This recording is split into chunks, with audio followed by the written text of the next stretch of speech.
El acuerdo prenupcial es infalible. Mi exesposa me sonrió con sorna en el tribunal. No dije nada, solo señalé un párrafo. El rostro de su abogado se puso pálido al leerlo. La agarró del brazo y le susurró: la casa, las cuentas. ¿Qué hiciste? ¿Conoces esa sensación de cuando alguien está a punto de recibir su merecido y no tiene ni idea? Sí, eso es lo que estoy viendo ahora mismo en este sofocante juzgado de Chicago que huele a decepción y café rancio. Y déjame decirte que es mejor que cualquier serie de Netflix que haya visto en maratón. El acuerdo prenupcial es irrefutable. Fiona lo anuncia con esa sonrisa suya tan característica, esa que me ponía los pelos de punta cuando era tan estúpida como para creer que era encantador. Ahora solo me dan ganas de reír. Está sentada allí con su blazer de diseñador, que probablemente costó más de lo que la mayoría de la gente gana en un mes, con aspecto de estar planeando su vuelta de la victoria. Sus dedos, perfectamente cuidados, tamborilean contra la mesa de caoba, cada golpe suena como una cuenta regresiva hacia su propia destrucción. El señor Kendall, su abogado estrella, con el traje de $5,000 y un ego a la altura, brilla a su lado. Ha estado pavoneándose por la sala como si fuera el dueño del lugar, lanzándome miradas condescendientes que dicen mejor suerte la próxima vez, campeón. Su maletín está en su sitio, su corbata perfectamente recta y su confianza irradia a raudales. El pobre desgraciado no tiene ni idea de que está a punto de convertirse en una advertencia sobre lo que pasa cuando no se lee la letra pequeña. El juez, un tipo con aspecto cansado que probablemente lidia con divorcios amargos antes de que se le enfríe el café de la mañana, está escribiendo en su bloc de notas, sin apenas molestarse en levantar la vista. No puedo culparlo. Probablemente parezca otro caso más de un tipo rico que fue estafado por su ex cazafortunas. El típico entretenimiento matutino de un martes en un juzgado de familia. Pero aquí está el problema con las suposiciones. Se burlan de todos los involucrados, sobre todo cuando estás sentado frente a alguien que lleva meses planeando este momento. No digo ni una palabra. Todavía no. En cambio, busco en mi carpeta, nada del otro mundo, un simple papel manila que me costó unos $2 en Office Depot, y saco una sola hoja de papel. El mismo acuerdo prenupcial del que están tan seguros. El mismo documento que Kendall probablemente hojeó mientras pensaba en su próximo partido de golf. El mismo papel que Fiona insistió en que nos dieran antes de nuestra boda, insistiendo en que era una decisión inteligente y protección para ambos. ¿Cierto? Protección. Claro, cariño. Deslizo el documento por la mesa con el dramatismo de quien pasa la sal en la cena. Sin florituras. Sin dramatismo. Solo un suave empujón que lo hace deslizarse por la madera pulida. Luego hago algo que claramente deja a todos en la sala completamente desconcertados. Toco un párrafo. Solo uno. Justo ahí, en medio de la tercera página, entre toda esa jerga legal que a la mayoría de la gente le cuesta más leer que una dona en una reunión de Weight Watchers. Luego me recuesto en la silla, cruzo los brazos y espero a que empiece el espectáculo. El silencio que sigue es el típico que se escucha justo antes de que explote una bomba. Kendall toma el periódico con la confianza despreocupada de quien nunca se ha equivocado en nada en toda su privilegiada vida. Sus ojos recorren el párrafo que estoy señalando, y observo. Oh, sí que observo, mientras su expresión cambia de la suficiencia a la confusión, a lo que solo puede describirse como horror puro y puro. El color se desvanece de su rostro más rápido que el agua por el desagüe de una bañera. Hablamos de una palidez de vampiro, de esas que te hacen preguntarte si alguien necesita llamar a un paramédico. Entreabre los labios como si intentara decir algo, pero no sale nada más que un extraño silbido que suena como un globo desinflándose. Fiona sigue sentada allí con esa maldita sonrisa, completamente ajena a que su asesor legal acaba de darse cuenta de que ha estado volando con las alas cortadas todo este tiempo. Probablemente esté pensando en cómo va a gastar mi dinero, o tal vez planeando su próxima publicación de Instagram desde el paraíso tropical al que se irá con su amiguito. Entonces Kendall hace algo que me alegra el día. Se agarra a la muñeca de Fiona como si se estuviera ahogando, y ella es el salvavidas. La agarra con tanta fuerza que puedo ver su costosa pulsera clavándose en su piel. Su voz, cuando finalmente decide aparecer en la fiesta, es un susurro ahogado que apenas se oye por la mesa. ¿La casa? Se sobresalta, y prácticamente puedo oír su carrera legal pasar ante sus ojos. ¿Las cuentas, qué hicieron? Y ese, damas y caballeros, es el momento exacto en que la sonrisa de clase mundial de Fiona comienza a deslizarse por su rostro como mantequilla en una sartén caliente. La transformación es absolutamente hermosa, y lo digo de la manera más mezquina y satisfactoria posible. Sus ojos se abren de par en par, moviéndose entre el rostro de pánico de Kendall y el documento que, al parecer, se ha convertido en su peor pesadilla. La sonrisa burlona no desaparece así como así, no, sería demasiado fácil. En cambio, se derrite poco a poco, como cubitos de hielo expuestos al sol de verano. Primero, las comisuras de sus labios empiezan a cerrarse. Luego, sus ojos pierden ese brillo depredador que tenían desde que entramos. Finalmente, todo su rostro se derrumba. Es como ver a alguien darse cuenta de que ha estado jugando al ajedrez mientras todos los demás jugaban al póker, y las cartas están a punto de revelarse. La sala se ha quedado en silencio sepulcral, salvo por la respiración agitada de Kendall y lo que podría ser el desgarramiento de Fiona, o quizás solo sea mi imaginación desbocada. Incluso el juez ha levantado la vista de sus garabatos, presentiendo que por fin algo interesante está sucediendo en su aburrida agenda del martes por la mañana. Me siento allí, tranquilo como un lago en un día sin viento, y veo como el mundo cuidadosamente construido por mi exesposa se derrumba a su alrededor como un castillo de naipes en un terremoto. Este es el momento que he estado esperando, planeando, soñando durante todas esas noches de insomnio en las que me preguntaba cómo pude haber sido tan ciego, tan confiado, tan estúpidamente enamorado de alguien que me veía como un simple cajero automático. ¿Lo mejor? Que apenas estamos empezando. ¿Quieres saber lo realmente malo de todo esto?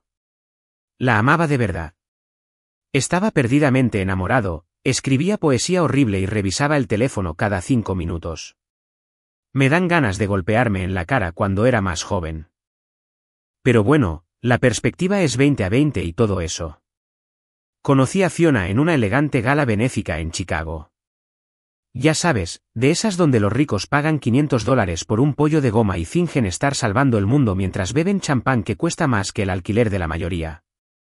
El tipo de evento donde todos van vestidos para matar y a nadie le importa un comino la causa que supuestamente apoyan.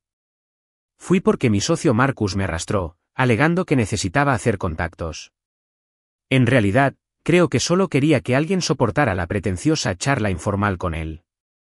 Debería haberme quedado en casa trabajando en las proyecciones trimestrales de Harper System. Me habría ahorrado un montón de problemas. Pero no, ahí estaba, de pie junto a la barra con mi mejor traje. Lo cual, siendo sinceros, parecía sacado de un almacén de caballeros comparado con la ropa de diseñador que flotaba por el salón, mientras me tomaba un whisky y me preguntaba qué tan rápido podría escaparme sin que Marcus me diera la lata durante los próximos 6 meses. Fue entonces cuando la vi. Dios mío, qué espectáculo. Fiona llevaba un vestido carmesí que parecía atraer todas las miradas en la habitación como una especie de imán. No solo los hombres. Las mujeres también la observaban, probablemente intentando averiguar dónde demonios había conseguido esa cosa y cuánto había costado. El vestido la abrazaba en los lugares adecuados, fluía de la forma ideal y la hacía parecer salida de una película de Hollywood donde la femme fatale siempre consigue lo que quiere. Llevaba el pelo recogido en un elegante moño que probablemente le llevó 3 horas a su peluquero perfeccionar, con solo unos mechones estratégicamente enmarcando su rostro. Su maquillaje era impecable, sin exageraciones como el de otras esposas trofeo presentes, pero lo justo para resaltar esos pómulos de infarto y esos ojos verdes que parecían brillar bajo las lámparas de araña de cristal del salón. Pero no fue solo su aspecto lo que me llamó la atención. Caramba, Chicago está lleno de mujeres hermosas. Fue la forma en que se movía entre la multitud como si fuera la dueña del lugar. Su forma de reír, ese sonido genuino y contagioso que hacía que todos a su alrededor quisieran participar en cualquier broma que compartiera. Tenía esa presencia, esa seguridad que atraía a la gente como polillas a la llama. Y, al parecer, yo era solo una polilla más. La observé recorrer la sala durante unos 20 minutos, charlando con la élite de Chicago como si los conociera de toda la vida. Se acercaba cuando alguien hablaba, se reía de sus chistes tontos y les tocaba el brazo lo justo para hacerlos sentir especiales. Era como asistir a una clase magistral de manipulación social, solo que en ese momento pensé que era simplemente encanto natural. Dios, fui tan idiota. Marcus se dio cuenta de que la estaba mirando y empezó a hacer comentarios desagradables sobre que debería ir a hablar con ella, que llevaba demasiado tiempo casado con mi trabajo, que necesitaba volver a salir. Para él era fácil decirlo, el tipo podría entrar en Fort Knox con su encanto si quisiera. ¿Yo?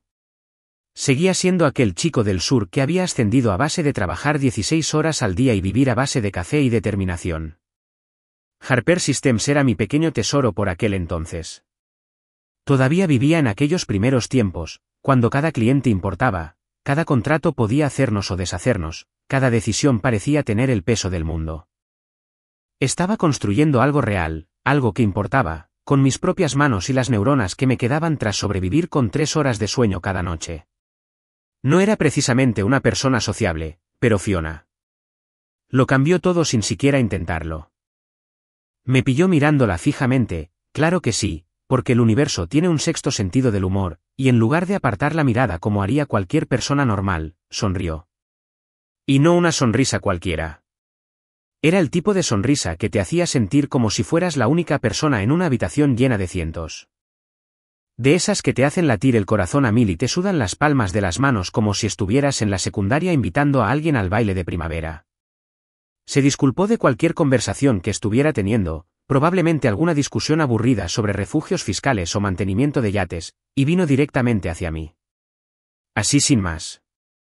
Sin vacilaciones, sin hacérsela difícil, sin juegos. Se acercó al tipo torpe que bebía whisky en la esquina y decidió que valía la pena. Me has estado observando, dijo, y su voz era como miel mezclada con humo, dulce pero con ese tono subyacente que debería haber sido una señal de alerta. Soy Fiona. Extendió la mano como si fuera una reina esperando que le besara el anillo. Lo tomé de todos modos. Ellie Harper. Lo conseguí, intentando no parecer un completo novato. Su apretón de manos fue firme y seguro, y mantuvo el contacto visual solo un instante más de lo necesario. Una jugada poderosa clásica, pero vaya si funcionó. Harper Systems, dijo, y me impresionó que hubiera investigado a fondo. Eres quien construye el imperio tecnológico desde cero. Muy impresionante. La forma en que dijo, impresionante, me hizo parecer que acababa de conquistar un país pequeño en lugar de conseguir algunos contratos decentes. Eso debería haber sido la señal de alerta número 1.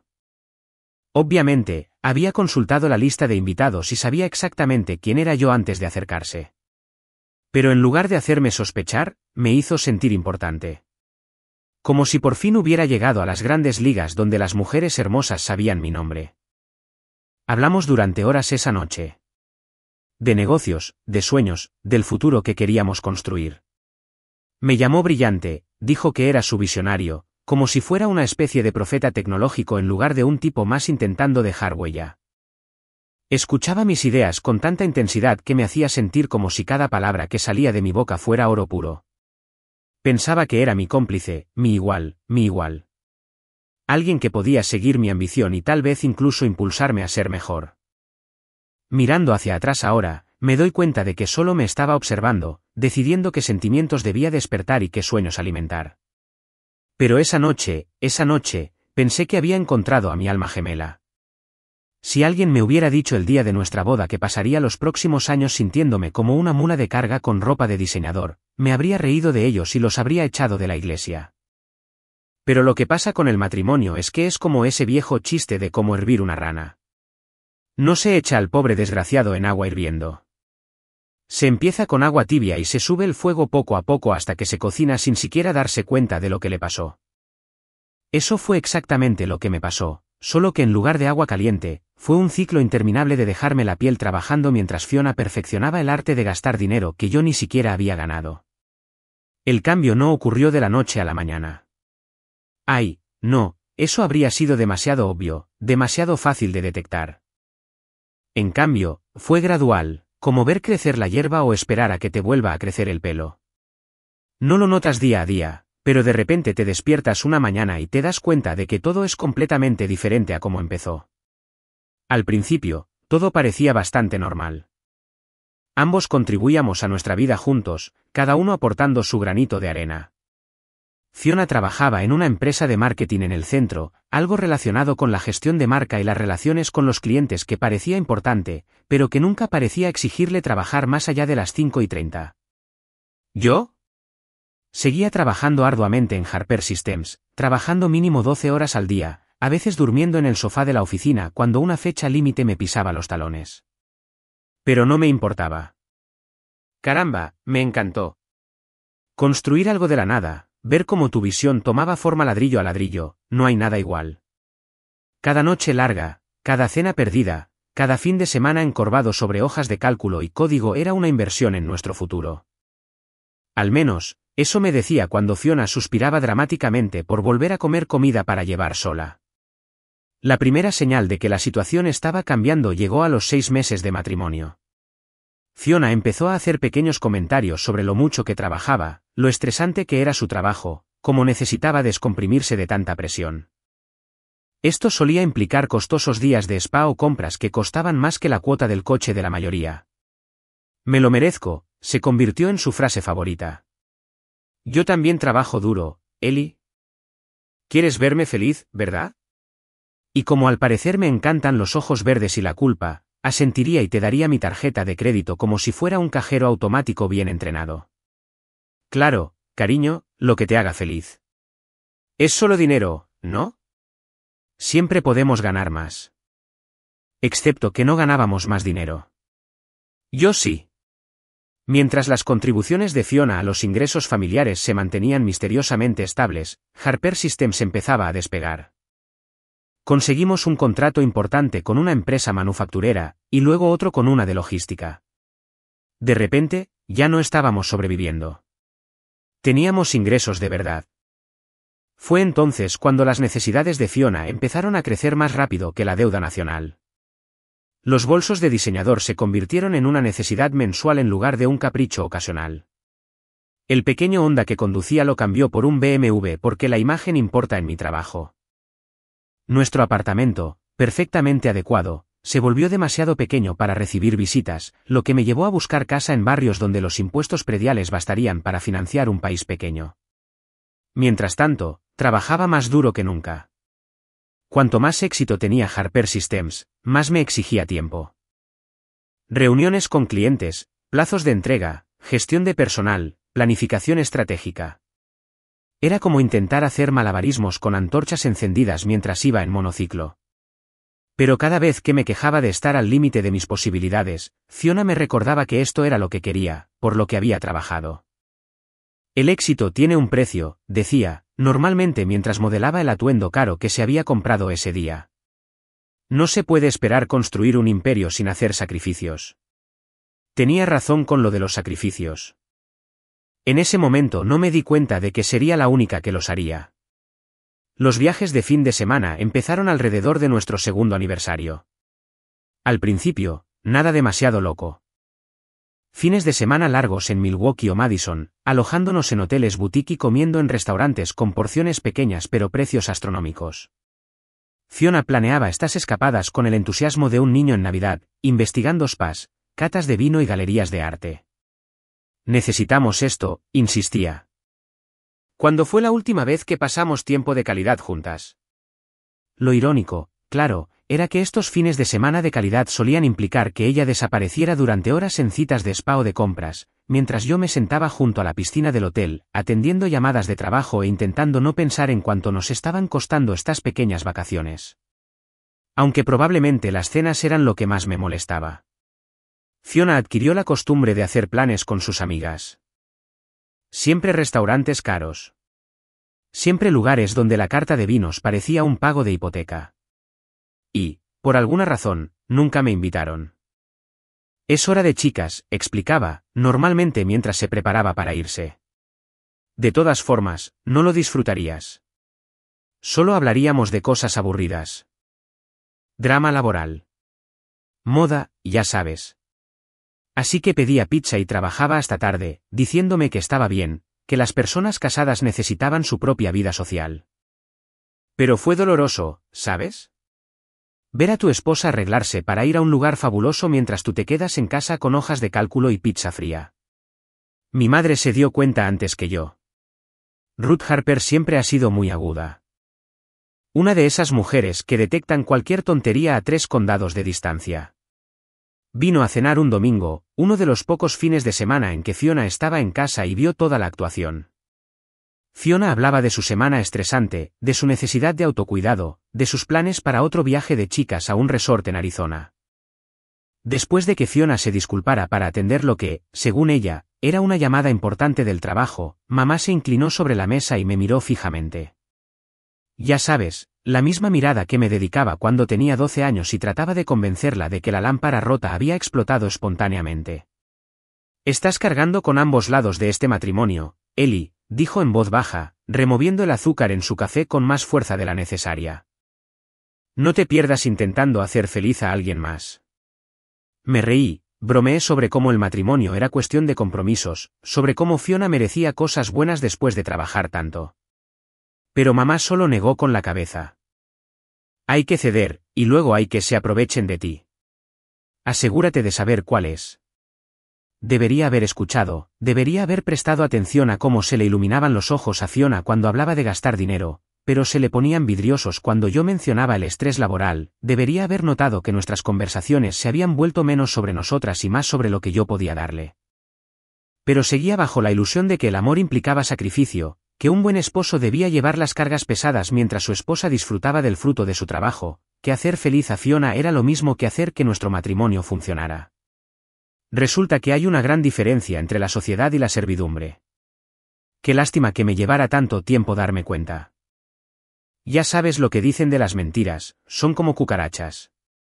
Por cada una que ves correteando por el suelo de la cocina, probablemente haya 50 más escondidas en las paredes que aún no has descubierto. Y al igual que esos pequeños bastardos asquerosos, las mentiras tienen la molesta costumbre de multiplicarse en los rincones oscuros hasta que un día enciendes la luz y te das cuenta de que toda tu maldita casa está infestada. Eso fue exactamente lo que pasó con Fiona, solo que en lugar de llamar a un exterminador, me convertí en uno. La primera grieta en su fachada perfecta apareció un martes por la noche de marzo. Nada dramático, nada del otro mundo, solo un pequeño detalle que no cuadraba. El teléfono de Fiona vibró mientras cenábamos, y lo puso boca abajo sobre la mesa más rápido que un croupier de Las Vegas barajando cartas. La verdad es que no suelo ser desconfiado. Hasta entonces, probablemente habría confiado en que Fiona me haría una neurocirugía si hubiera dicho que había visto un tutorial en YouTube. Pero algo en su forma de moverse, el rápido movimiento de muñeca, la expresión de ligera culpa que cruzó su rostro durante medio segundo, era como ver a alguien intentando esconder una prueba irrefutable a sus espaldas. ¿Quién era?, pregunté, intentando mantener un tono de voz informal, como si le preguntara por el tiempo o que quería ver en Netflix más tarde. Solo cosas del trabajo, dijo, pero sus ojos no se cruzaron con los míos. Ya sabes cómo es, los clientes se creen dueños de ti las 24 horas del día, los 7 días de la semana. Solo que eran las 8 de la noche, y la empresa de marketing de Fiona no era precisamente el tipo de lugar donde la gente trabajara las 24 horas. Eran las mismas personas que consideraban una crisis grave si alguien tenía que quedarse después de las 6 para terminar una presentación de PowerPoint. Pero lo dejé pasar, porque eso es lo que haces cuando amas a alguien, ¿no? Le das el beneficio de la duda. Asumes que hay una explicación perfectamente razonable para cada pequeña inconsistencia. Te dices a ti mismo que la paranoia es enemiga de la confianza, y la confianza es la base del matrimonio. Menuda porquería resultó ser. Las cenas de negocios a última hora empezaron unas 2 semanas después del incidente telefónico. De repente, el trabajo de Fiona la obligaba a conectar con clientes y clientes potenciales en restaurantes de los que yo nunca había oído hablar, en barrios por los que nunca había mostrado interés. Estas cenas siempre parecían tener lugar las noches en que estaba muy metido en el trabajo, cuando Harper Systems tenía una fecha límite importante o cuando lidiaba con alguna crisis que requería toda mi atención. Un momento oportuno, ahora que lo pienso. Es parte del negocio. Ella lo explicaba mientras se retocaba el maquillaje en el espejo del pasillo. Las relaciones lo son todo en marketing. Hay que agasajar a la gente, hacerla sentir especial. Siempre lucía increíble en estas cenas. No solo con una profesionalidad increíble, sino con una belleza deslumbrante. Peinado impecable, maquillaje que probablemente tardaba 1 hora en aplicarse, atuendos que costaban más que el salario mensual de algunos. Por un tiempo, me sentí orgulloso de que mi esposa representara la firma a la que supuestamente impresionaba. Mírala. Pensaba que iba a dejar a esos clientes boquiabiertos. Sí, bueno, resulta que tenía razón en parte con lo de los pantalones. El olor a colonia me llegó como un mes después. Había pedido prestado el coche de Fiona para hacer unos recados. Mi camioneta estaba en el taller cambiándole los frenos, y en cuanto me puse al volante, lo olí.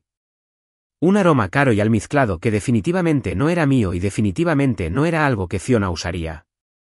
Colonia de hombre. En el coche de mi mujer. Y no solo un leve olor de alguien que pudiera haber estado sentado en el asiento del copiloto.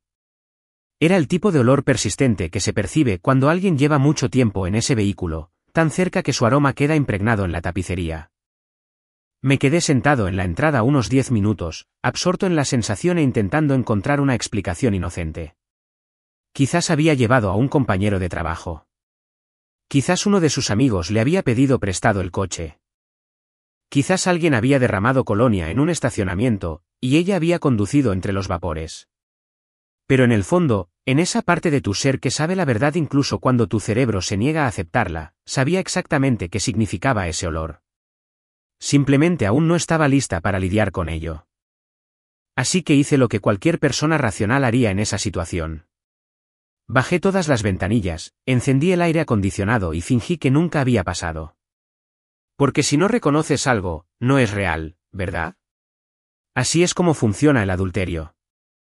Pero la vigilancia empezó después de eso. No de una forma escalofriante, como si contrataran a un detective privado. Simplemente prestando atención. Realmente prestando atención. Probablemente por primera vez desde que nos casamos. Empecé a notar cosas. Como Fiona, que desaparecía para atender una llamada durante las cenas familiares. Siempre salía o se iba a otra habitación donde no podía oír la conversación. Como su horario de trabajo parecía volverse cada vez más impredecible, con reuniones de última hora y presentaciones urgentes que la obligaban a quedarse hasta tarde o a venir los fines de semana. Como había desarrollado la costumbre de ducharse inmediatamente al llegar a casa después de esos misteriosos eventos laborales, como si estuviera borrando la evidencia de su pasado. La noche que realmente me abrió los ojos fue durante una cena con su familia. La hermana de Fiona, Clara, estaba de visita desde Milwaukee, y habíamos ido a un elegante restaurante italiano en el centro. De esos con manteles blancos y camareros que fingen hacerte un favor al traerte pan. Todo iba bien hasta que sonó el teléfono de Fiona. Miró la pantalla y su actitud cambió por completo. Su rostro se iluminó de una forma que no había visto en meses, como si alguien le acabara de decir que había ganado la lotería. Tengo que encargarme de esto, dijo, casi saltando de la silla. Es trabajo. Una clienta importante. Corrió hacia la entrada del restaurante, con el teléfono pegado a la oreja, y la observé por la ventana. La conversación duró unos 15 minutos, y desde donde estaba sentada, la vi reír, gesticular animadamente e incluso enrollar un mechón de pelo en el dedo como una colegiala enamorada. Fue entonces cuando noté que Clara también me observaba, y su expresión me dio un vuelco. No era confusión ni curiosidad. Era la mirada de alguien que sabía exactamente lo que estaba pasando y deseaba no saberlo. Nuestras miradas se cruzaron por encima de la mesa, y Clara apartó la mirada rápidamente, encontrando de repente su pasta increíblemente fascinante. Pero solo por ese instante, lo vi. La incómoda certeza, la culpable consciencia de que estaba presenciando el colapso del matrimonio de su hermana en tiempo real. Clara lo sabía. Lo sabía. Y no se atrevía a decírmelo, y no soportaba verlo pasar. Cuando Fiona regresó a la mesa, con una sonrisa radiante y disculpándose por la exigencia de sus clientes, me tragué mis sospechas y le seguí el juego. Pero en mi interior, algo fundamental había cambiado. El suelo que había pisado durante 3 años había empezado a agrietarse, y sentía que me derrumbaba. Hay momentos en la vida que dividen tu existencia en 2 capítulos distintos, antes y después. Antes de saber que tu padre tenía cáncer. Antes de perder tu trabajo. Antes de descubrir que tu esposa era una mentirosa, una infiel que te había estado tomando el pelo desde el primer día. Para mí, ese momento ocurrió a las 11:47 de un jueves de abril, y recuerdo la hora exacta porque estaba mirando el reloj digital de la mesita de noche, preguntándome por qué demonios no podía dormirme cuando tenía una reunión a las 7 de la mañana con posibles inversores. Debería haber estado exhausto. Harper Systems acababa de cerrar el acuerdo más importante en la historia de nuestra empresa, un contrato de 3 años con un gigante de la logística que prácticamente triplicaría nuestros ingresos de la noche a la mañana. Era el tipo de éxito por el que me había estado esforzando al máximo desde que fundé la empresa. La confirmación de que todas esas noches sin dormir y cenas perdidas habían valido la pena. Fiona se emocionó mucho cuando se lo conté, claro. Muchos gritos, abrazos y charlas sobre cómo deberíamos celebrar. Pero había algo extraño en su entusiasmo. Como si estuviera fingiendo felicidad en lugar de sentirla de verdad. Como un actor que ha ensayado sus diálogos pero no consigue plasmar la emoción. Se había acostado sobre las 10, alegando que tenía una reunión temprano con un cliente importante. Me quedé despierto una hora más, revisando contratos y calculando mentalmente qué significaba este acuerdo para nuestro futuro. Para cuando me metí en la cama, Fiona ya estaba dormida, o al menos imitando a alguien que lo estaba. Fue entonces cuando empezó el insomnio. ¿Sabes cómo es cuando tu cerebro decide montar una fiesta justo cuando intentas desconectar por la noche? Cada pensamiento rebotando como una bola de pinball, cada pequeña preocupación convirtiéndose de repente en una crisis de 5 alarmas. Me quedé allí tumbado mirando al techo, escuchando la respiración regular de Fiona, intentando recuperar el conocimiento. Entonces oí el agua corriendo en el baño. Al principio, pensé que solo se levantaba para orinar o tomar un vaso de agua. Cosas normales en medio de la noche que pasan en todos los matrimonios. Pero el agua seguía corriendo, y me di cuenta de que no estaba en el lavabo. Estaba en la ducha. ¿Quién demonios se ducha a medianoche en un día de colegio? Fue entonces cuando oí su voz, amortiguada por la puerta del baño y el sonido del agua corriendo, pero tan clara que me heló la sangre en las venas. Estaba hablando con alguien. Por teléfono. En la ducha. Casi a medianoche. No me enorgullezco de lo que hice después, pero a veces es necesario tomar medidas desesperadas, y al parecer estaba más desesperado de lo que creía. Salí de la cama lo más silenciosamente posible, lo cual no fue precisamente fácil, dado que nuestros pisos de madera crujían como una casa embrujada cada vez que respirabas mal. Pero de alguna manera logré llegar de puntillas a la puerta del baño sin sonar como una manada de elefantes. La puerta no estaba completamente cerrada, solo tirada, dejando un espacio de unos 1,25 cm que bien podría haber sido una ventana a la doble vida de mi esposa. Pegué la oreja a ese espacio y escuché cómo mi matrimonio moría en tiempo real. No puedo seguir así mucho más, decía Fiona, y su voz tenía un tono suave e íntimo que no había oído en meses. El tipo de voz que solía usar conmigo, cuando aún fingíamos ser felices. Hubo una pausa mientras quienquiera que estuviera al otro lado respondía, y pude oír la risa silenciosa de Fiona. No era la risa teatral que me había estado dando últimamente, sino algo genuino y cálido. Lo sé. Cariño, lo sé, continuó, y esa palabra me golpeó como un puñetazo en el estómago. ¿Cariño? Hacía más de un año que no me llamaba así, pero ahí estaba, arrullándoselo a otro capullo, desnuda en la ducha que yo había pagado. Otra pausa, más larga esta vez, y me encontré conteniendo la respiración como un acosador espeluznante escondido fuera de su propio baño. Que, supongo, era exactamente lo que era. Entonces dijo las palabras que se repetirían en mi cabeza durante meses. Las palabras que me convirtieron de un esposo confiado en algo mucho más frío e infinitamente más peligroso. Una vez hecho esto, la casa será mía. No lo verá venir. Es demasiado blando. La risa que siguió no fue cálida ni íntima. Era depredadora, satisfecha, como la de un gato que acaba de acorralar a un ratón particularmente estúpido. El acuerdo prenupcial lo soluciona todo, continuó, aparentemente ajena a que su marido estaba escuchando a escondidas su plan maestro. Mi abogado dice que es infalible. Eli se irá prácticamente sin nada, y yo me quedaré con la casa, los coches y probablemente la mitad de su negocio también. Está tan ocupado haciéndose el marido devoto que no tiene ni idea de lo que le espera. Me quedé allí, en calzoncillos y camiseta vieja de la universidad, escuchando a mi esposa, con quien llevaba 3 años casado, hablar con naturalidad de mi ruina financiera como si estuviera planeando una salida de compras el fin de semana. La crueldad despreocupada, La total falta de remordimiento y decencia humana. Fue como descubrir que había estado casado con un completo desconocido todo este tiempo. Porque eso fue exactamente lo que pasó, ¿no? La mujer de la que me enamoré, la mujer en la que confié mi corazón, mi cuenta bancaria y mi futuro, nunca existió. Solo era un personaje que Fiona había estado interpretando, un papel que perfeccionó para conseguir lo que quería del ingenuo idiota que había sido tan tonto como para caer en la trampa. Firmó todo lo que le puse delante, decía ella ahora, y pude percibir la satisfacción en su voz. Ni siquiera leyó la letra pequeña, simplemente confió en mí por completo, como el niño patético que es. Un niño patético, 3 años de matrimonio, y eso era lo que ella realmente pensaba de mí. No era su compañero, ni su igual, ni siquiera su amigo, solo un blanco al que había estado engañando durante mucho tiempo, demasiado estúpido para darse cuenta de que lo estaban engañando. Me alejé de la puerta con piernas que parecían de gelatina, con el corazón latiéndome tan fuerte que me sorprendió que no despertara a los vecinos. El dormitorio se sentía diferente, como si lo viera por primera vez. Las sábanas caras que Fiona insistía en que necesitábamos, las lámparas de diseño que costaban más que mi primer coche, el vestidor lleno de ropa que había pagado sin rechistar porque la quería y quería que fuera feliz, todo había formado parte de la trama.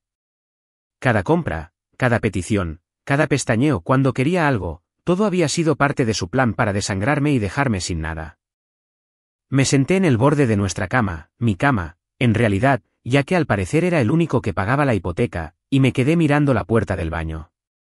El agua seguía corriendo, y aún podía oír el murmullo de la voz de Fiona, probablemente haciendo planes con su amante sobre cómo gastarían mi dinero una vez que terminara de destruirme. Ese fue el momento en que Eli Harper, esposo devoto y romántico empedernido, murió oficialmente. Lo que lo reemplazó fue algo más duro, más agudo, infinitamente más centrado. Alguien que comprendió que la confianza era un lujo que ya no podía permitirse, y que a veces la única manera de ganar una guerra es asegurarse de que el enemigo nunca se dé cuenta de que está librando una. Me recosté y cerré los ojos, pero ya no intentaba dormir. Estaba planeando. La cuestión con la venganza es que es un plato que se sirve frío, pero sabe aún mejor cuando tu enemigo no tiene ni idea de que está a punto de atragantarse con él. Y por suerte para mí, llevaba 3 años preparando esta comida en particular sin darme cuenta, aderezándola con jerga legal y dejándola añejar en un archivador como un buen vino. El acuerdo prenupcial. Ese maldito acuerdo prenupcial del que Fiona estaba tan orgullosa, tan segura. El mismo documento del que había estado presumiendo a su misterioso amante mientras estaba desnuda en mi ducha, hablando de lo infalible que era. Si no estuviera tan cabreado, quizá le habría dado lástima. Quizá. Pero déjenme retroceder y contarles cómo surgió esta hermosa poesía legal, porque la ironía es tan densa que podría cortarla con un cuchillo y servirla en uno de esos restaurantes elegantes que tanto le gustaban a Fiona. Faltaban unos 6 meses para nuestra boda y yo estaba sumergido en el trabajo, como siempre. Harper Systems estaba en esa fase crucial de crecimiento donde cualquier decisión podía catapultarnos a la estratosfera o estrellarnos como un meteorito. Trabajaba 18 horas al día, viviendo a base de café y adrenalina, intentando compaginar las reuniones con clientes, las presentaciones a inversores y los 1000 detalles que conlleva construir una empresa desde cero. Fue entonces cuando Fiona me soltó la bomba del acuerdo prenupcial.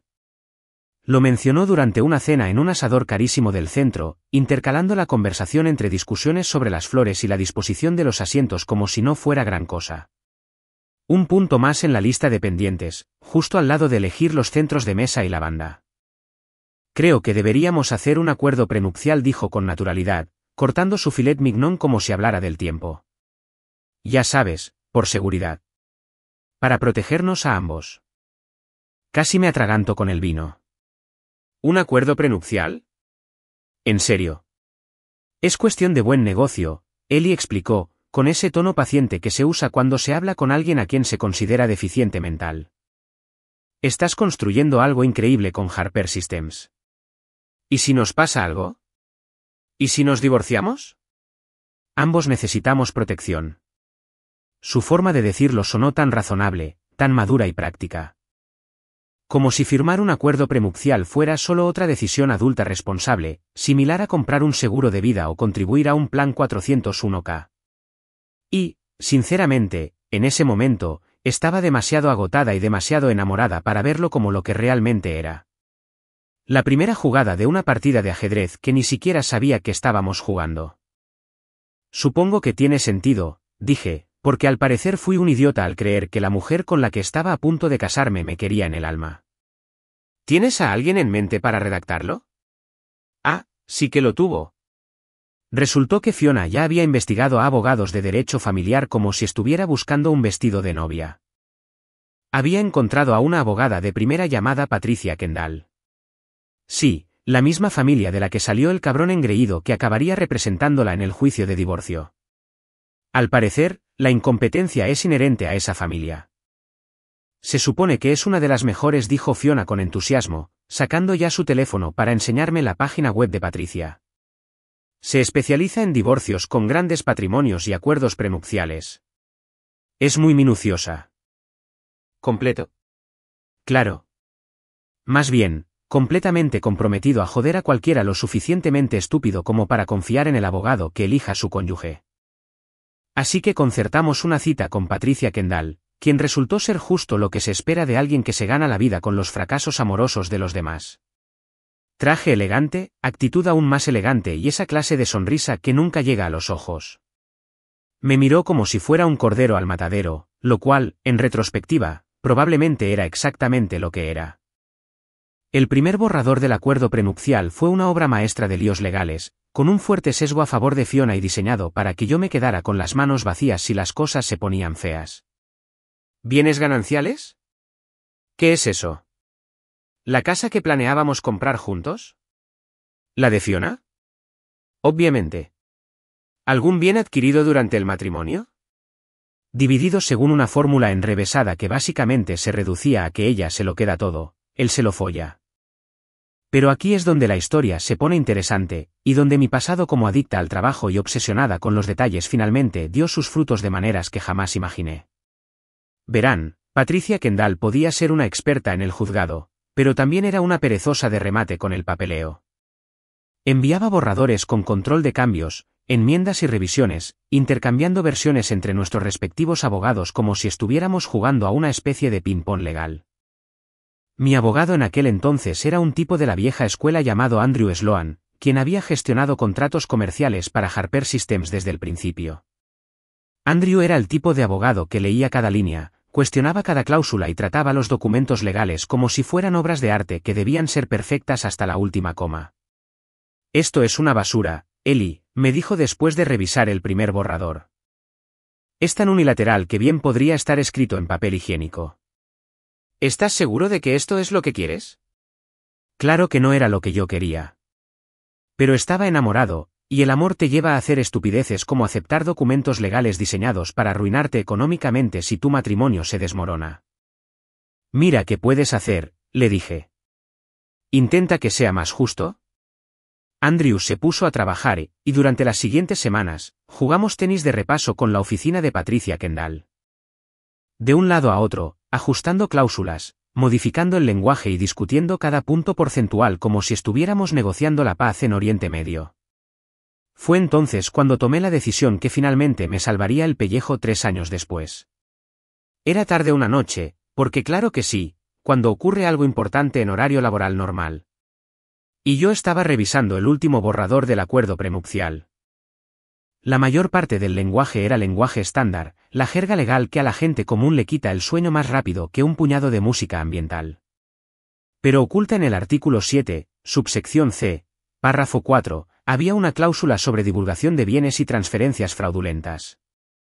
Básicamente, establecía que si alguna de las partes intentaba ocultar bienes o transferir dinero para eludir los términos del acuerdo prenupcial, cualquier propiedad involucrada en dichas transferencias revertiría íntegramente al otro cónyuge.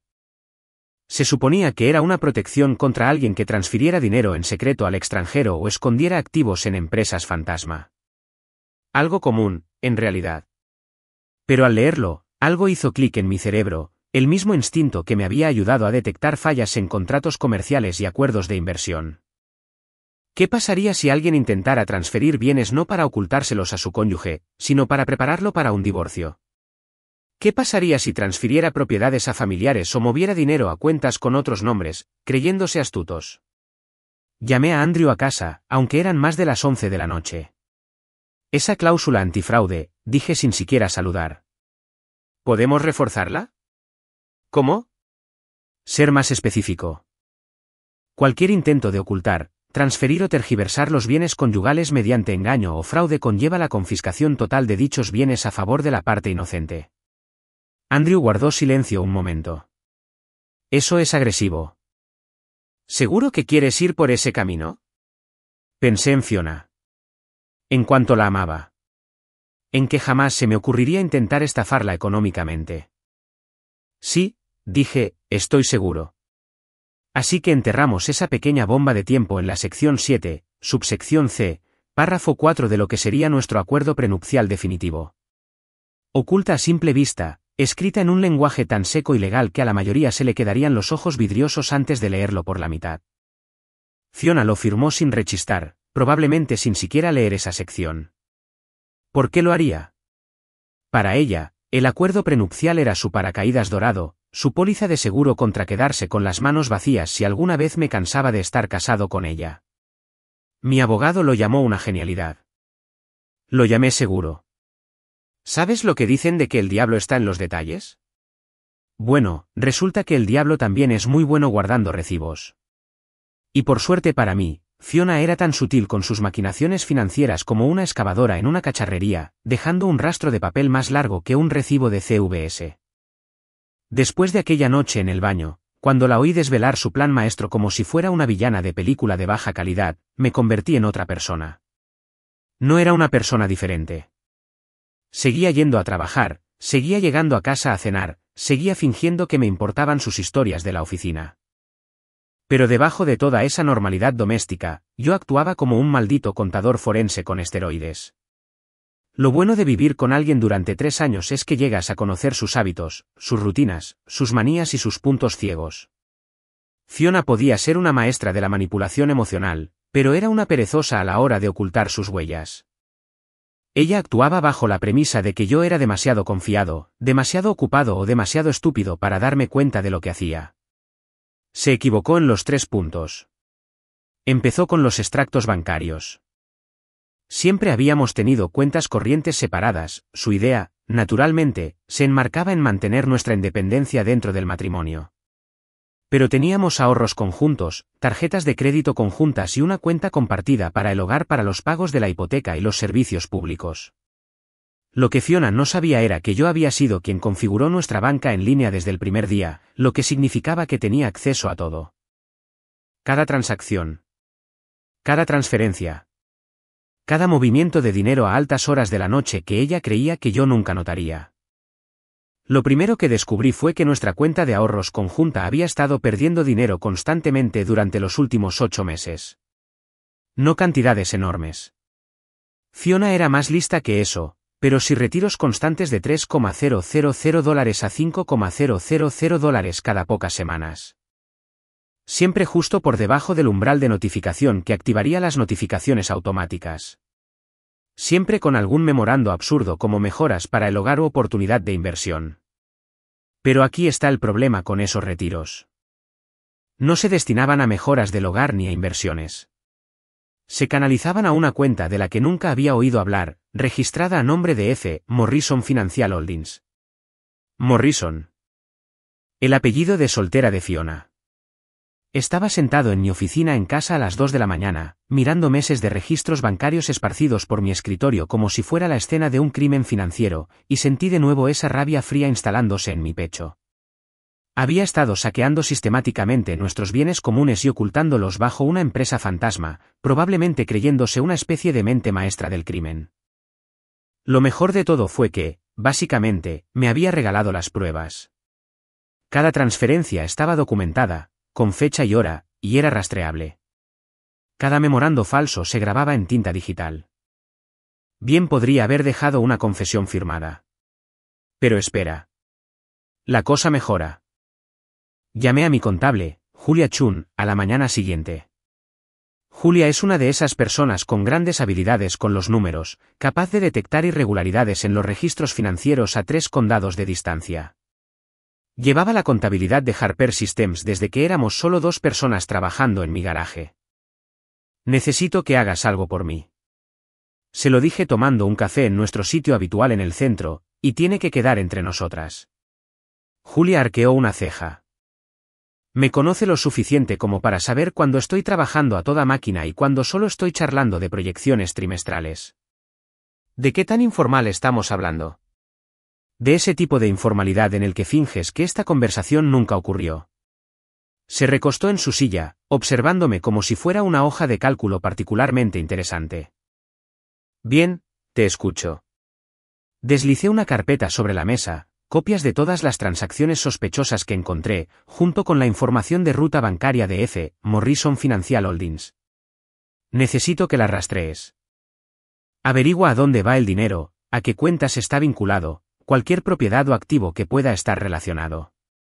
Julia hojeó las páginas, con una expresión de interés cada vez mayor. Parece que alguien intenta ocultar activos. ¿Estás pensando en divorciarte? Yo estoy pensando en protegerme. Hombre listo, dame una semana. Julia Chun es meticulosa, sobre todo. Cuando me llamó 6 días después, tenía suficiente información para enterrar a Fiona tan profundamente que necesitaría un equipo arqueológico de primera para excavar. Tu esposa ha estado ocupada, dijo Julia, con ese tono de disgusto profesional que reservaba para quienes se creían más listos que Hacienda. F. Morrison Financial Holdings es solo la punta del iceberg. Tiene dinero circulando a través de al menos 3 empresas fantasma, además de algunas transferencias a familiares que huelen peor que un mercado de pescado de Seattle. Me explicó toda la red.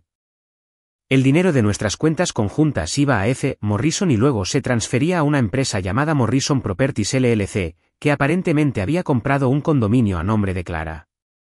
Más dinero llegaba al primo de Fiona, Raymond, quien de alguna manera había logrado comprar una propiedad de alquiler en Wisconsin a pesar de trabajar como camarero a tiempo parcial. La propiedad de alquiler es particularmente interesante, continuó Julia. Está generando ingresos. ¿Pero adivina a qué cuenta bancaria van esos ingresos? Déjame adivinar. Bingo. Tu amada esposa básicamente creó su propio pequeño imperio inmobiliario usando sus bienes conjuntos y luego ocultó la propiedad a familiares. De hecho, es bastante sofisticado para alguien que probablemente piensa que una cuenta de pérdidas y ganancias es una especie de sándwich. El papeleo fue aún más incriminatorio de lo que esperaba. Cada transferencia, cada empresa fantasma, cada intento de ocultar el patrimonio conyugal estaba documentado con minucioso detalle. Julia había rastreado los flujos de dinero, identificado las propiedades e incluso encontrado extractos bancarios que mostraban ingresos por alquiler depositados en cuentas que Fiona creía que yo desconocía. Pero la verdadera prueba irrefutable llegó cuando Julia empezó a investigar la cronología. Mira estas fechas, dijo, señalando una serie de transferencias. La mayor parte de esta actividad empezó hace unos 10 meses, justo cuando ustedes habrían tenido problemas, ¿no? Hace 10 meses, fue justo cuando las cenas de trabajo de Fiona se hicieron más frecuentes, cuando sus llamadas se volvieron más secretas, cuando empezó a hablar de que necesitaba más independencia y espacio para crecer. No solo me había estado engañando, sino que me había estado robando sistemáticamente mientras lo hacía, construyendo su plan de escape, una transferencia fraudulenta a la vez. Tomé todos los hallazgos de Julia e hice copias, muchísimas copias. Luego conduje por la ciudad hasta la oficina de Andrew Sloan y extendí todo el desorden sobre su mesa de conferencias como si estuviera planeando una campaña militar, lo cual, en cierto modo, supongo que era así. Andrew estudió los documentos durante aproximadamente 1 hora, tomando notas ocasionalmente o haciendo preguntas sobre transacciones específicas. Finalmente, se recostó en su silla y sonrió, con la sonrisa que probablemente pone un tiburón justo antes de morder algo. Esto es precioso, Ellie. Absolutamente precioso. ¿Precioso? ¿Recuerdas esa cláusula que ocultamos en tu acuerdo prenupcial? ¿La de las transferencias fraudulentas de activos? Sección 7, subsección C, párrafo 4. Esa es. Lo que tu esposa ha hecho aquí no solo es moralmente reprobable, sino una violación flagrante de tu acuerdo prenupcial. Cada centavo que ha intentado ocultar, cada propiedad que ha transferido, cada empresa fantasma que ha creado, todo vuelve a ti bajo la cláusula de fraude. Andrew recogió los papeles y los apiló ordenadamente. Un acuerdo prenupcial a toda prueba, ni hablar.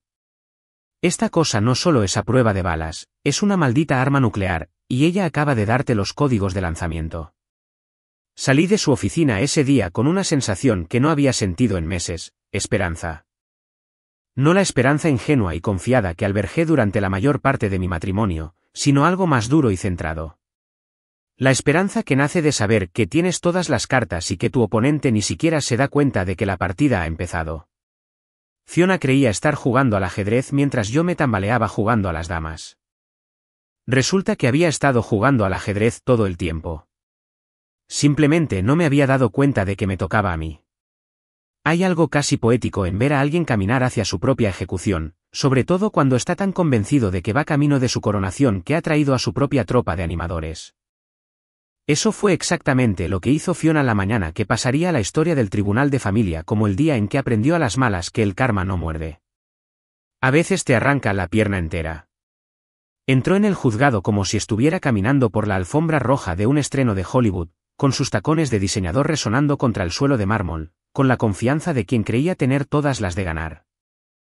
Su atuendo probablemente costaba más que el alquiler mensual de la mayoría de la gente, una especie de traje azul marino imponente que llamaba la atención, una empresaria exitosa a punto de dejar a su exmarido en la ruina. Las gafas de sol que llevaba en la cabeza eran de esas que se ven en las revistas, de esas que cuestan lo suficiente para financiar el presupuesto de educación de un país pequeño. Pero no era solo la ropa lo que contaba la historia. Fue toda la actuación. Su postura, con los hombros hacia atrás y la barbilla en alto, como si posara para fotógrafos invisibles. La sutil sonrisa que nunca abandonó sus labios, como si estuviera participando en una broma cósmica que el resto de los estadounidenses no entenderían. La forma casual en que revisó su teléfono, probablemente enviando un mensaje a su misterioso amante sobre cómo estaba a punto de convertirse en una soltera muy rica. Y luego estaba su séquito. Ah, sí, volvió a mencionarlo. Un puñado de amigas de su círculo social. Todas vestidas como si estuvieran en un almuerzo benéfico en lugar de un proceso de divorcio. Susurraban a sus espaldas como un coro griego, probablemente comentando lo valiente que era al enfrentarse a su controlador marido, lo merecía todo lo que estaba a punto de recibir, lo inspirador que era ver a una mujer tomar las riendas de su futuro financiero. Si no estuviera tan disgustado, me habría impresionado la audacia de todo aquello. Yo, en cambio, me presenté con el aspecto que tenía, un tipo que llevaba 3 años trabajando 18 horas al día y tenía cosas mejores que hacer que disfrazarme para el juzgado de familia. Mi traje era de una tienda de ropa para caballeros. Mi maletín era un de cuero destartalado que compré en la universidad. Y mi único respaldo era Andrew Sloan, quien parecía preferir estar en cualquier otro lugar, pero aún así proyectaba un aire de discreta competencia. El contraste entre nuestros dos lados de la sala probablemente parecía el de David contra Goliat. Solo que en esta versión, David había cargado su onda con documentos legales y Goliat estaba demasiado ocupado admirando su reflejo como para notar la roca que volaba hacia su cabeza. Cuando entró el juez, el mismo hombre de aspecto cansado que describí antes, quien probablemente vio más miseria humana antes del almuerzo que la mayoría de la gente ve en toda su vida, el pequeño grupo de animadores de Fiona se quedó en silencio, con ese silencio reverente que se suele escuchar en iglesias o bibliotecas. Esto era todo. El momento clave. El momento en que su chica finalmente recibiría lo que se merecía. Simplemente no tenían ni idea de cuánta razón tenían en esa última parte. El señor Kendall se levantó para dirigirse al tribunal con la pomposa ceremonia de un pavo real exhibiendo sus plumas. Su declaración inicial fue una clase magistral de teatro legal, presentando a Fiona como la sufrida esposa de un marido adicto al trabajo que había descuidado sus necesidades emocionales mientras construía su pequeño imperio tecnológico. Habló de sus contribuciones al matrimonio, de sus sacrificios, de su derecho a la seguridad financiera tras años de apoyar mi obsesión profesional. Fue realmente hermoso. Si no hubiera sabido la verdad sobre lo que Fiona había estado haciendo durante el último año, quizá me habría compadecido de mí misma. Su señoría, Kendall concluyó con ese toque dramático que probablemente funcionó de maravilla en la Facultad de Derecho, pero que en la vida real parecía ridículo. El acuerdo prenupcial en cuestión establece claramente los derechos de mi cliente al hogar conyugal, los bienes comunes y la pensión alimenticia adecuada. Solicitamos al tribunal que haga cumplir este acuerdo tal como está escrito. Se sentó con cara de recién salido del discurso de Gettysburg, lanzándome una mirada de suficiencia que decía, mejor suerte la próxima vez, aficionado. Fiona estaba radiante. Su rostro se iluminó con esa expresión de satisfacción que se ve en los gatos que acaban de atrapar un ratón gordo. Fue entonces cuando me puse de pie. No di un discurso, no discutí sobre negligencia emocional, contribuciones financieras ni ninguna de las demás tonterías que suelen salir a relucir en los procesos de divorcio. En cambio, hice exactamente lo que llevaba semanas planeando. Metí la mano en mi carpeta Manila, saqué una hoja de papel y la deslicé por la mesa hacia Kendall con la fanfarria de quien pasa la lista de la compra. Luego me recosté en la silla y esperé a que empezara el espectáculo. El silencio que siguió fue de esos que se escuchan justo antes de una avalancha, cuando la montaña entera contiene la respiración antes de que todo se derrumbe. Kendall cogió el periódico con la confianza despreocupada de alguien a quien nunca le había sorprendido un documento legal en toda su carrera. Observé su rostro mientras leía, lo observé detenidamente, como si estuviera estudiando algún experimento científico sobre la expresión humana. La confusión inicial mientras sus ojos recorrían la página. La creciente preocupación a medida que comprendía lo que veía. El horror creciente al ver las implicaciones completas que lo golpeaban como un tren de carga cargado de consecuencias legales. El color no solo desapareció de su rostro, sino que se evacuó como ratas huyendo de un barco que se hunde. Abrió y cerró la boca varias veces, dándole la impresión de un pez que de repente se encuentra en tierra firme. Sus manos, que momentos antes habían estado tan firmes y seguras, empezaron a temblar lo justo para que el papel crujiera audiblemente en el silencio sepulcral de la sala. Fiona seguía sonriendo, disfrutando de lo que creía su momento de triunfo. No tenía ni idea de que su carísimo abogado acababa de descubrir que su acuerdo prenupcial a prueba de balas era en realidad un chaleco suicida legal que llevaba 3 años usando. Fue entonces cuando Kendall hizo algo que hizo que mi año entero valiera la pena. Agarró la muñeca de Fiona con la desesperación de un hombre que se ahoga aferrando un salvavidas, tan fuerte que podía ver su costoso brazalete clavándose en la piel. Su voz, cuando finalmente llegó a la fiesta, fue apenas un susurro, pero en el silencio de la sala, bien pudo haber sido un grito. ¿La casa? Se sobresaltó, y prácticamente pude oír su carrera legal pasar ante sus ojos.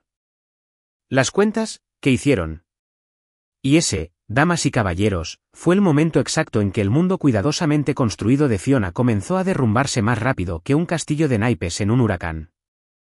La sonrisa que la había acompañado durante meses comenzó a desaparecer de su rostro como helado sobre pavimento caliente, reemplazada por una mirada de confusión que rápidamente se transformaba en algo que sospechosamente parecía pánico. Su pequeño coro de seguidores había guardado silencio total, presintiendo que algo iba muy mal, pero sin entender qué. El juez levantó la vista de sus notas, repentinamente interesado en lo que sucedía en la mesa del demandante. Y yo me quedé allí sentado, tranquilo como un lago en un día sin viento, viendo cómo mi exesposa se daba cuenta de que había estado jugando al ajedrez mientras yo jugaba a una guerra legal en 4 dimensiones. ¿Saben ese momento en las películas de catástrofes cuando la presa finalmente se rompe? Cuando toda esa presión acumulada durante meses o años encuentra de repente un punto débil y todo explota en una catastrófica oleada de destrucción. Eso es exactamente lo que le pasó a la vida cuidadosamente construida de Fiona, solo que en lugar de agua generada por computadora destruyendo una ciudad digital, fueron documentos legales los que destruyeron el futuro de una persona real.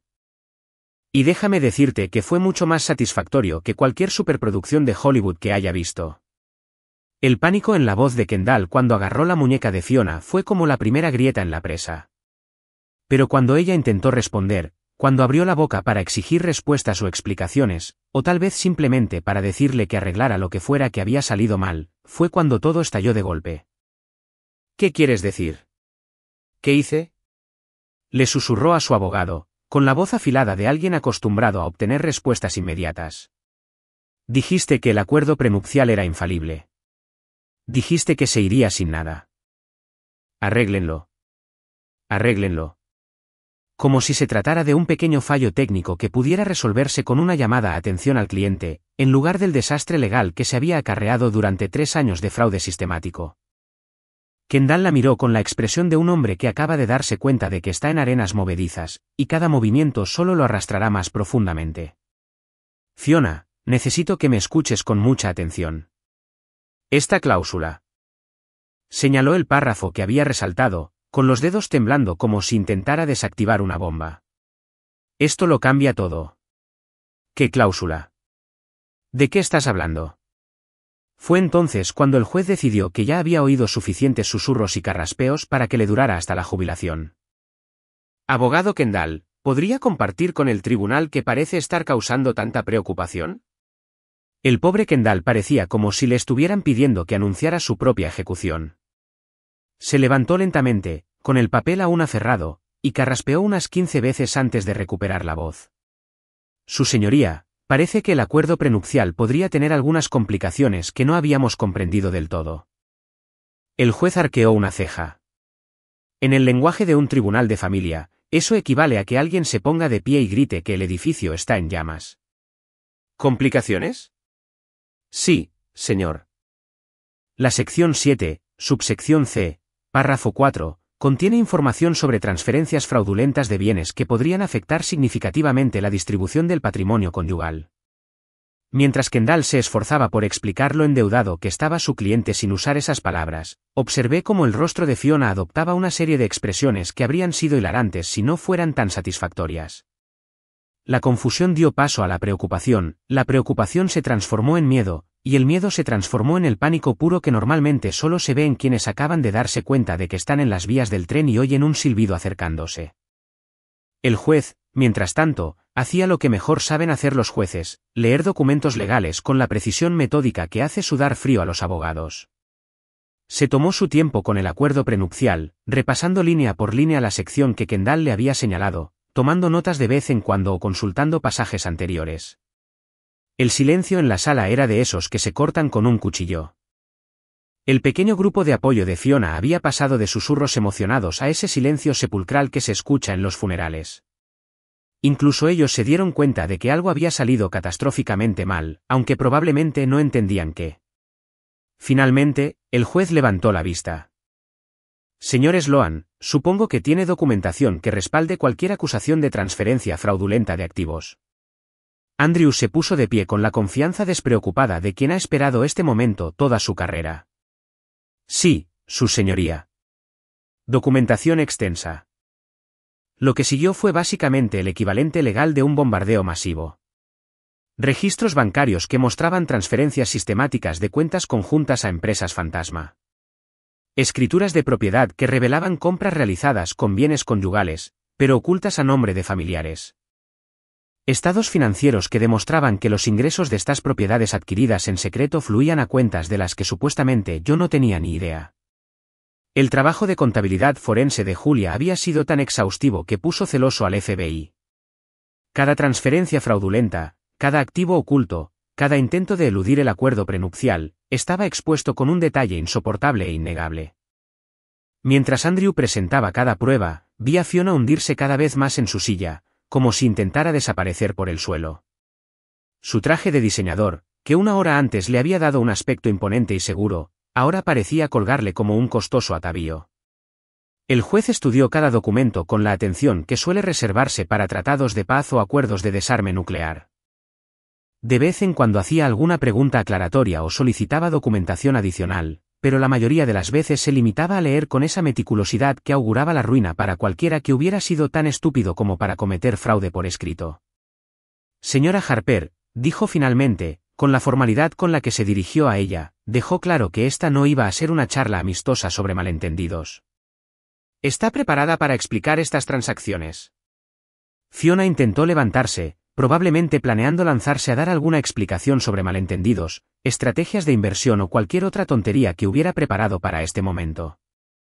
Pero Kendall la agarró del brazo y la jaló para que volviera a sentarse, probablemente dándose cuenta de que cualquier cosa que dijera en ese momento solo empeoraría el asunto. Su señoría, dijo Kendall, con la voz apenas por encima de un susurro, quisiéramos solicitar un breve receso para revisar estos documentos y consultar con nuestra clienta. El juez lo miró con la expresión que suelen tener los niños que acaban de preguntar si pueden faltar a la escuela para ir a Disneylandia.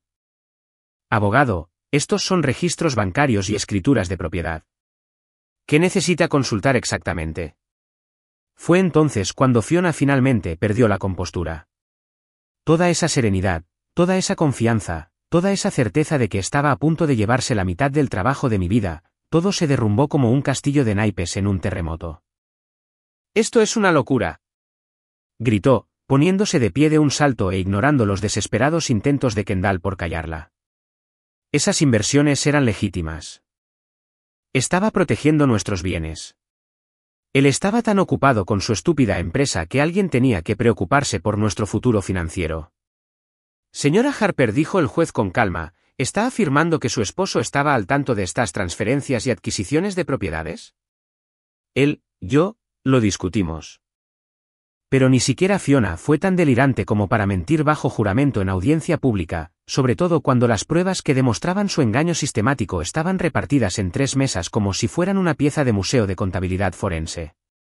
El juez ya había oído suficiente. Con base en las pruebas presentadas, es evidente que la señora Harper incurrió en una transferencia fraudulenta sistemática de bienes conyugales, en violación directa de la cláusula de fraude de los acuerdos prenupciales. Según los términos del artículo 7, subsección C, párrafo 4, todos los activos involucrados en estas transferencias fraudulentas revierten íntegramente al señor Harper. El mazo cayó como un trueno, y con él, el mundo entero de Fiona se derrumbó. La casa que creía suya, ahora mía, las cuentas conjuntas que había estado vaciando sistemáticamente, me fueron devueltas con multas e intereses. Incluso las propiedades que había ocultado a través de Raymond y Clara, todo volvió a mí, junto con cualquier ingreso que hubieran generado. Los amigos de Fiona en la galería permanecieron sentados en un silencio atónito, probablemente intentando comprender cómo su novia triunfante se había convertido de repente en la historia con moraleja sobre la que habían estado cotilleando durante años. ¿Y Fiona? Simplemente se quedó allí, pálida y temblorosa, mirando al juez como si la hubiera sentenciado a muerte en lugar de simplemente hacer cumplir el contrato que, según ella, me destruiría. La ironía era tan perfecta que casi dolía. Hay algo hermosamente definitivo en el sonido de un mazo golpeando madera. No es solo ruido, es puntuación. El periodo al final de una sentencia larguísima y carísima que alguien más había estado usando con mi dinero durante 3 años. Y cuando ese mazo cayó en la sala del juez Morrison aquella mañana de martes a finales de primavera, no solo puso fin a mi matrimonio.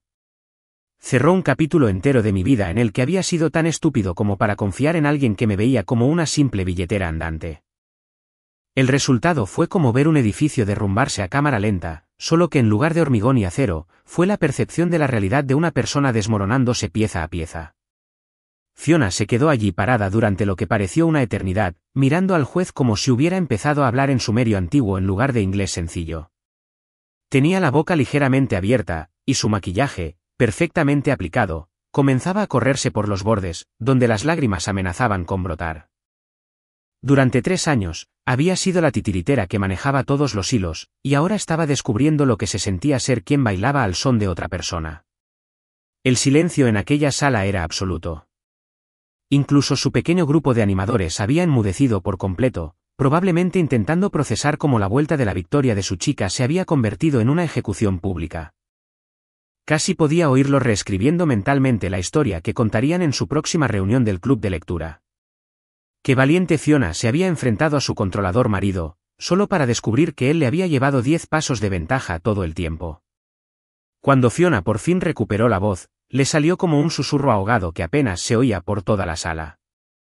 Esto no puede estar pasando. Esto no puede ser legal. Kendall, mientras tanto, se había vuelto loco, rebuscando entre sus papeles como si fuera a encontrar una escapatoria mágica que arreglara la última hora. El pobre desgraciado probablemente se dio cuenta de que su reputación estaba a punto de sufrir un golpe que haría que el Titanic pareciera un pequeño accidente. Su señoría, consiguió decir, con la voz entrecortada como la de un adolescente invitando a alguien al baile de graduación. Quizás podríamos discutir la posibilidad de una apelación o una revisión. El juez lo interrumpió con una mirada que podría haber congelado el infierno. Abogado, su cliente defraudó sistemáticamente a su esposo utilizando empresas fantasma y transferencias fraudulentas durante casi 1 año. El acuerdo prenupcial es clarísimo sobre las consecuencias de tales acciones. No había nada que apelar. Fue entonces cuando la fachada cuidadosamente construida de Fiona finalmente se hizo añicos. Las lágrimas que amenazaban con caer finalmente se liberaron, rodando por sus mejillas y llevándose consigo lo que quedaba de su maquillaje. Pero estas no eran las elegantes lágrimas de película de Hollywood que probablemente había practicado frente al espejo. Eran los sollozos horribles y desesperados de alguien que veía su mundo derrumbarse en tiempo real. Ellie, por favor, dijo, volviéndose hacia mí con la desesperación que suele reservarse para las situaciones con rehenes. Podemos solucionarlo. Podemos ir a terapia. Podemos solucionarlo. Arregla esto. Como si 3 años de traición sistemática y fraude financiero se pudieran resolver con unas cuantas sesiones de terapia y unas disculpas sinceras. La miré con atención, por lo que sabía que probablemente sería la última vez. La mujer de la que me enamoré en aquella gala benéfica. La que me llamó su visionaria y me hizo creer que éramos socias en la construcción de algo increíble juntas. Solo que esa mujer nunca había existido, ¿verdad? Había sido un personaje que Fiona había creado para conseguir lo que quería, una actuación tan convincente que incluso ella podría haberlo creído por un tiempo. La verdadera Fiona estaba frente a mí, desesperada, derrotada, y finalmente mostrando su verdadera cara cuando ya no había nada que ganar fingiendo. No le dije nada. Ni una palabra. ¿Qué más podía decir? Gracias por robarme. Espero que hayas disfrutado gastándome mi dinero en tu novio secreto. Lamento que hayas resultado tan codicioso y manipulador como mi madre me advirtió. Nada de eso habría importado. Nada de eso habría cambiado nada. Y, sinceramente, para entonces, Fiona no merecía la energía que le habría costado formar palabras. En cambio, simplemente recogí mis papeles, le estreché la mano a Andrew y caminé hacia la salida. Detrás de mí, oía los sollozos de Fiona cada vez más fuertes, más desesperados, pero no me giré. Ya no había nada detrás de mí, solo los restos de un matrimonio construido sobre mentiras y una mujer que lo había apostado todo a su capacidad para manipular a alguien que la amaba de verdad. Había perdido. Al cruzar las puertas del juzgado y salir al sol primaveral, sentí algo que no había experimentado en meses: paz. No la excitación vertiginosa de la venganza cumplida, ni la amarga satisfacción de ver cómo el karma obraba su magia.